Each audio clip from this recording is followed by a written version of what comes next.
जय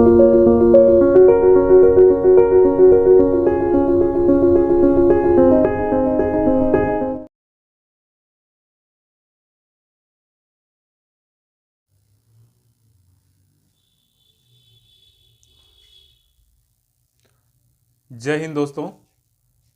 हरी sir GS YouTube channel पर आज आप लोगों के लिए लेकर आए हैं कि एक तीसरा विश्व युद्ध क्या यह शुरू होने वाला है। क्या दो बड़ी जो सुपर पावर है वो आपस में टकराएंगी। अगर टकराएंगी तो इसका पूरे विश्व में यूरोप, रशिया, अफ्रीका, समस्त जो सारे कॉन्टिनेंट हैं इस पर क्या असर पड़ने वाला है। क्या पूरी दुनिया तीसरे विश्व युद्ध का जो खामियाजा है वो भुगतने के लिए तैयार है। क्या इतना बड़ा नुकसान सहने की अवस्था में रूस या यूक्रेन या अमेरिका है। इन तमाम सवालों के प्रश्न को जब हमने खंगाला तो एक उसके बीच में एक आंकड़ा निकल के आया जो आपके लिए जानना बहुत आवश्यक है। जब दो बड़ी शक्तियां लड़ती हैं तो उनके बीच में न जाने कितने छोटे छोटे देश जो है वो मसल जाते हैं, उसका नुकसान उन्हें भरना पड़ता है। हालांकि जन और धन की व्यापक नुकसान और भरपाई करना मुश्किल होता है। एक अमेरिकी थिंकर ने कहा था कि war is the failure of diplomacy. इसका मतलब यह है कि अगर किसी के बीच में कूटनीतिक फेल्योर है, विफलता है, तो वहां पे वार बिल्कुल होता है, और अगर ये जारी है तो वार की संभावनाएं नहीं होती हैं। अमेरिका और रूस के बीच में भी ऐसा ही कुछ समीकरण देखने को मिल रहा है। इनडायरेक्टली यूक्रेन तो फ्रंट में है, बट इनडायरेक्टली अमेरिका है।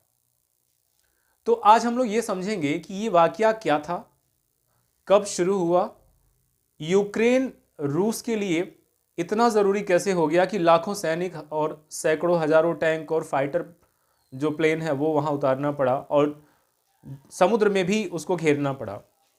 ऐसी क्या जरूरत आ गई कि रूस ने विश्व के तमाम देशों, नाटो देशों और दुनिया के यूनाइटेड नेशंस की बेपरवाही करते हुए, नजरअंदाज करते हुए सीधे अपने ट्रूप्स उतार दिए।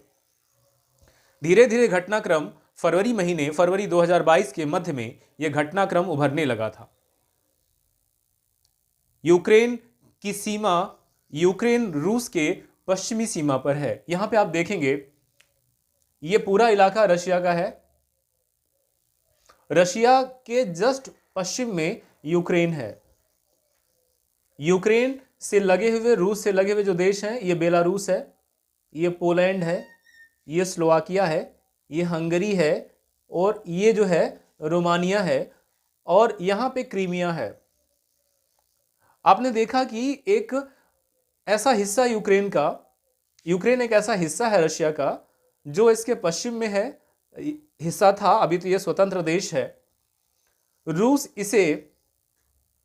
इस पर हमला करने के लिए जगह जगह, जैसे कि मॉस्को के आसपास और पूरा यूक्रेन के बॉर्डर पर, इसने क्या तैयार कर दिए हैं, इसने अपने हजारों ट्रूप्स तैयार किए हैं। 40,000 के आसपास यहाँ ट्रूप हैं, 10-10 हज़ार की संख्या में इन बड़े जगहों पे, बड़े पॉइंट्स पर ट्रूप हैं, और 2-2, 4-4 हज़ार के ट्रूप्स जो है ये छोटे बबल्स पर है।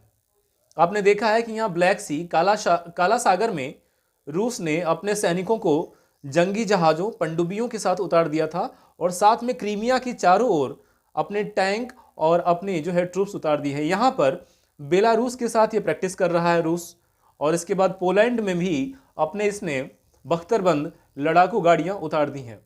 ये जो पूरा माहौल है ये युद्ध का शंखनाद नहीं तो क्या है, केवल एक महज आर्मी एक्सरसाइज तो नहीं हो सकती है। तो बच्चों, इसको समझने की कोशिश किया जाए। हमने इसको कई बिंदुओं में बताया है। पहली बिंदु हमने ये डिक्लेयर किया है कि कौन कौन से आंकड़े हैं, कब जो है रशिया, यूएसएसआर से रशिया और यूक्रेन अलग हुए, दोबारा यूएसएसआर का जब पूरी तरह से विघटन होता है 1991 में, तो फिर कौन कहां चला जाता है। फिर हमने यहां पे लिखा है कि इन तीनों देशों के बीच में, मतलब कि यूक्रेन, बेलारूस और रूस, ये जो तीनों जो ट्राई जंक्शन है, यहां पे वॉर मेमोरियल बनाया गया था। इन तीनों देशों के जंक्शन पर वॉर मेमोरियल बनाया गया था, और इसमें तीनों देश मिलकर के जश्न मनाते थे। लेकिन ये ऐसा नहीं हुआ। 1991 में यूएसएसआर के टूटने के बाद भी इनकी दोस्ती और वो जश्न मनता रहा सैनिकों के बलिदान का जो स्मारक है वहां पर। लेकिन समय के साथ स्थितियां कुछ ऐसी बदली कि नाटो, जिसमें नॉर्थ अटलांटिक ट्रीटी ऑर्गेनाइजेशन से नाटो कहते हैं, नाटो दुनिया के 30 देशों की वो संगठन है जिसमें अगर किसी भी उसके सदस्य पे कोई आक्रमण करता है तो 30 देश उसे अपना आक्रमण समझेंगे और मिल करके क्या करेंगे, उसका जवाब देंगे।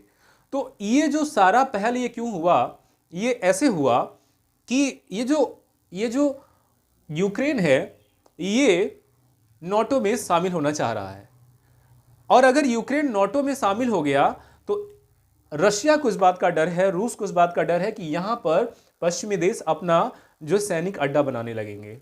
वेस्टर्न कंट्री का यहां पे सैनिक अड्डा बन जाएगा। इससे ये रूस को कंट्रोल कर सकते हैं, सीधे सीधे अमेरिका का कंट्रोल हो सकता है। एक तो रूस की आशंका ये जो है बहुत प्रबल है, इससे बचने के लिए रूस चाहता है कि इस पर अटैक करके इसे सबक सिखाए। दूसरी बात, अगर अमेरिका का यहां पे क्या रोल, अमेरिका क्यों उसमें जा रहा है यूक्रेन का? बेगानी शादी में अब्दुल्ला दीवाना क्यों है भाई? शादी दूसरे की हो रही है, अब्दुल्ला क्या करने जा रहा है वहां पे?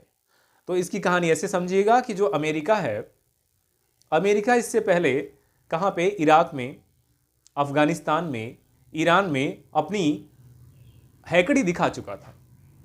लेकिन नतीजा क्या हुआ? ढाक के 3 पात, कुछ निकला नहीं। दशकों तक अपने सोल्जर्स को इसने जो है अफगानिस्तान में रखे रहा ताकि अफगानिस्तान को कंट्रोल कर लेगा, लेकिन अफगानिस्तान में इसके सैनिक मारे जाते रहे।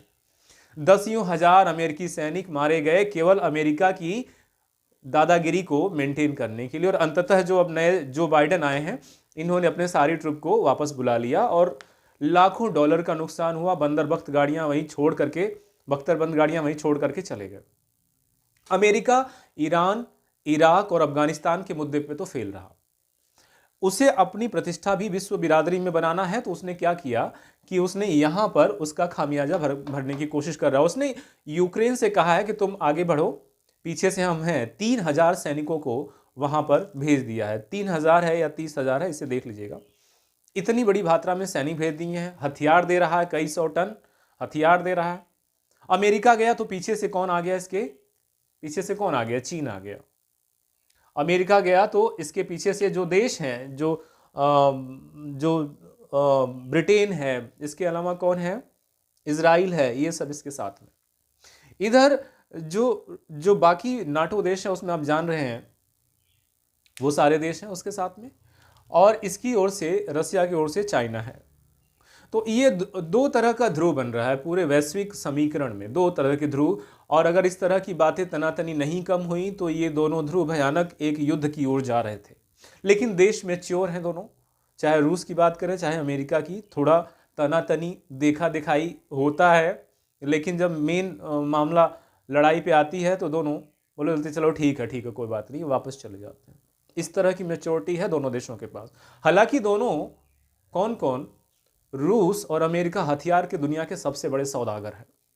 आपने देखा होगा कि विश्व युद्ध प्रथम जो 14 से 19 है और दूसरा जो 39 से 45 है, इन दोनों विश्व युद्धों में काफ़ी मुनाफा मिला है अमेरिका और रूस को हथियार बेच करके। तो निश्चित रूप से हथियारों के सौदागर स्वयं हथियार युद्ध में शामिल तो होंगे नहीं, तो कोशिश ये की जा रही है कि ये युद्ध से पीछे हटा जाए। अभी रूस ने एक संकेत दिया है। रूस ने पहले तो ये चेतावनी दी थी कि 16 फरवरी 2022 तक वो युद्ध अटैक कर देगा, लेकिन आज जो है 17 फरवरी बीत गया, 18 फरवरी बीत गया, अभी अटैक नहीं किया। बल्कि एक खबर आ रही है कि रूस ने अपने 6,000 सैनिकों को वापस बुला लिया।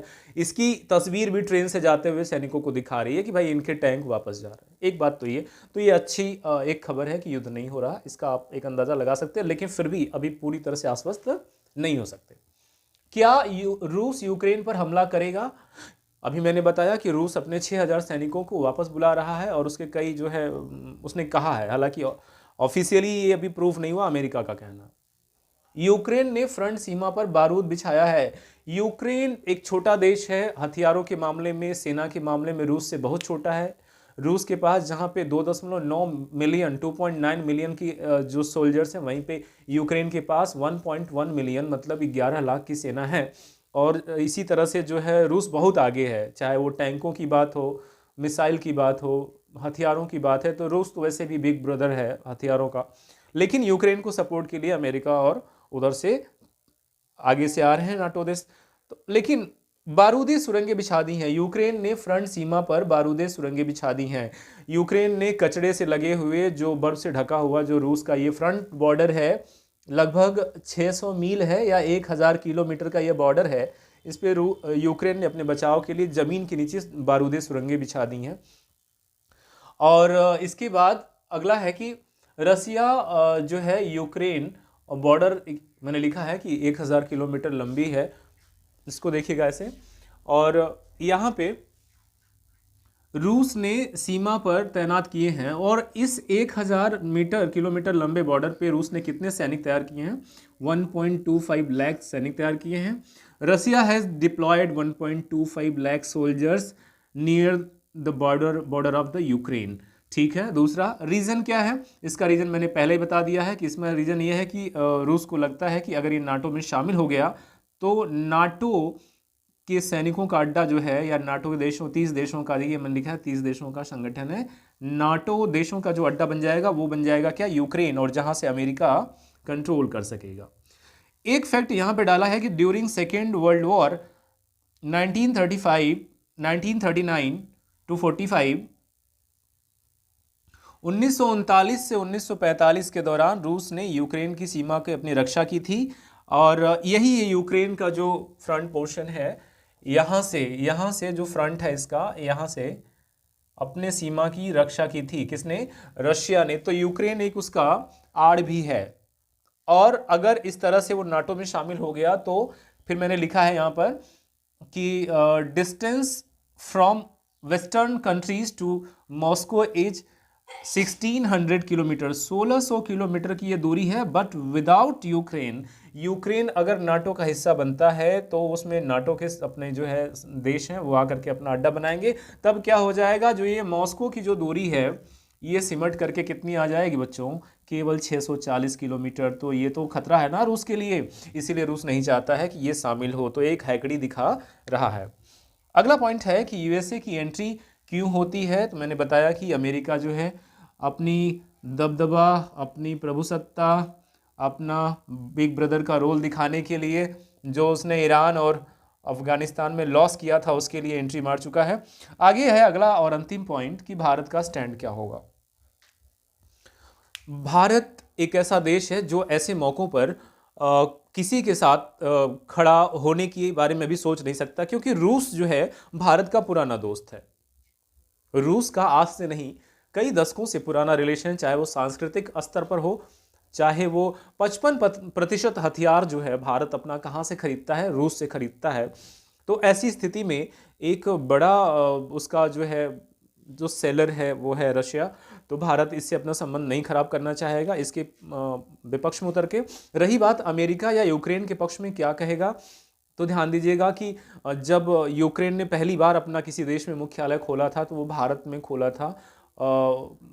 उसके बाद से जो है रिलेशन अच्छे रहे यूक्रेन से, तो वहाँ पे भी कुछ नहीं कर सकता है। अमेरिका से भारत के इन दशकों में जब से मोदी सरकार आई है या उससे पहले भी अमेरिका से संबंध ताल्लुकात भारत के बड़े ही नवीनता की ओर हैं, प्रगाढ़ता की ओर हैं।